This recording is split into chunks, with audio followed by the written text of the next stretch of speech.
जय सिया राम। राधे राधे। आशा करते हैं आप लोग कुशल मंगल से होंगे। पितृपक्ष में कैसे करें पितरों को प्रसन्न, आज का विषय है। पितृपक्ष में कैसे करें पितरों को प्रसन्न।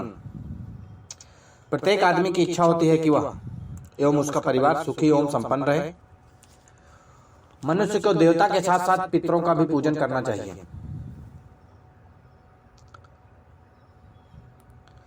सबसे पहले बात करते हैं तर्पण विधि की सामग्री क्या क्या है लगेगी। सामग्री ध्यान से सुनिएगा। शुद्ध जल, बैठने का आसन, कुश की चटाई हो तो और उत्तम है, नहीं तो ऊन के, बड़ी थाली या तांबे की प्लेट हो, कच्चा दूध, गुलाब के फूल, फूलों की माला, कुश, जौ, काला तिल, जनेऊ, अगरबत्ती, धूप बत्ती आदि अपने पास होना चाहिए।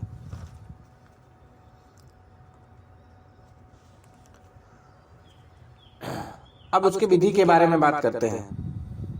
सर्वप्रथम कुश के आसन पर बैठकर 3 बार आचमन करें। ओम केशवाय नमः, ओम माधवाय नमः, ओम गोविंदाय नमः। आचमन के बाद अपने ऊपर जल छिड़के जिससे कि आप पवित्र होंगे। फिर गायत्री मंत्र से शिखा बांधकर तिलक लगाएं। उसके बाद कुश की पवित्री एक कुश की अंगूठी टाइप की बनाई जाती है, उसको अनामिका अंगुली में धारण करें। फिर हाथ में जल, सुपारी और सिक्का फूल लेकर संकल्प करें। सबसे पहले अपना नाम और गोत्र बोलकर ये मंत्र पढ़ें। अथ श्रुति स्मृति पुराणोक्त फल प्राप्त्यर्थ देवर्षि मनुष्य प्रीति तर्पणम करिष्ये। मंत्र एक बार फिर से सुन लीजिए। अथ श्रुति स्मृति पुराणोक्त फल प्राप्त्यर्थ देवाय मनुष्य प्रीति तर्पणम करिष्ये। उसके बाद थाली या ताम्रपत्र में जल भरकर उसमें कच्चा दूध डालें, गुलाब की पंखुड़ी डालें। फिर हाथ में चावल लेकर देवता एवं ऋषियों का आह्वान करें और पूर्व मुख कर बैठे, पूरब की तरफ मुख करके बैठे, सामने जनेऊ रखें। तत्पश्चात कुश के अग्रिम भाग को, इसके बाद कुश के आगे वाले भाग को पूर्व की दिशा में रखें।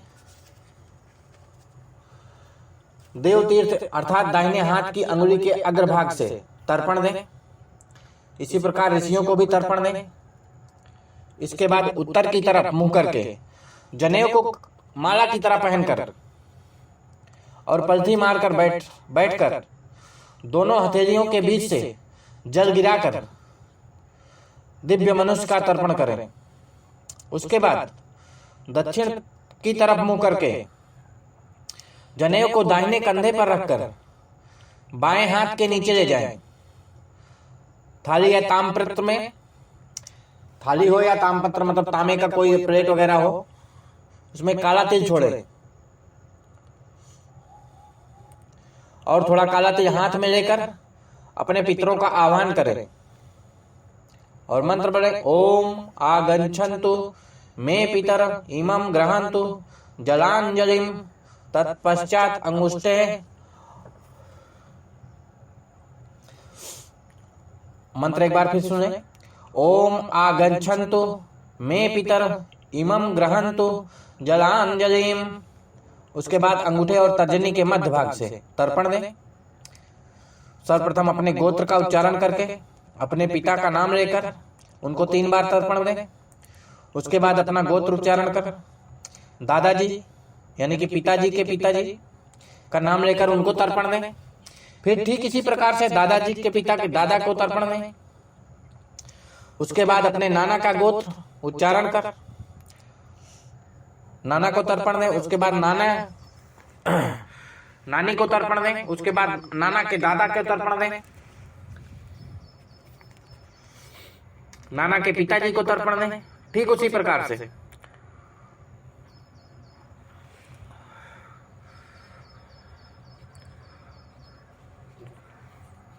सबसे बाद में अपने गोत्र का उच्चारण करके और अपनी दिवंगत पत्नी जो स्वर्गवासी हूं से लेकर परिवार के सभी दिवंगत सदस्य का नाम लेकर 3 बार तर्पण दें। परिवार के साथ साथ दिवंगत यानी जो इस दुनिया में नहीं है, बुआ, मामा, मौसी, मित्र एवं गुरु को भी तर्पण दें। एक बात मैं यहाँ क्लियर कर देना चाहता हूं, जिनके नाम याद नहीं हो वो ब्रह्मा, विष्णु, महेश के नाम का उच्चारण करके भगवान सूर्य को जल चढ़ाएं। फिर कंडे पर गुड़ घी की धूप दें।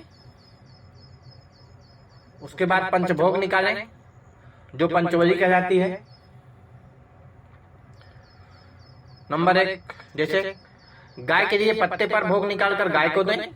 कुत्ते के लिए जनेऊ की कंठी कर कुत्ते का भोग निकालें, यानी जनेऊ माला की तरह पहन करके तब कुत्ते का भोग निकालें। कौआ के लिए पृथ्वी पर भोग लगाकर कौए के दो। और देवली देवताओं के लिए पत्ते पर भोग लगाकर अतिथियों को दो। और पिपीली क्या यानी कि जीव जंतु जो होते हैं उनको पत्ते पर भोग लगाकर उनको दे दीजिए। उसके बाद हाथ में जल लेकर ओम पितृवे नमः 3 बार बोल करके पितृवे नमः, ओम विष्णुवे नमः 3 बार बोल करके विष्णु जी के चरणों में समर्पित कर दें। जो मनुष्य यह कर्म करता है उसके ऊपर पितरों का बड़ा कृपा बनी रहती है।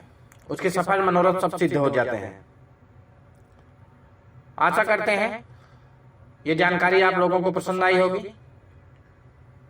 कृपया चैनल को सब्सक्राइब, लाइक, कमेंट, शेयर जरूर करें। धन्यवाद। विमल पंडित।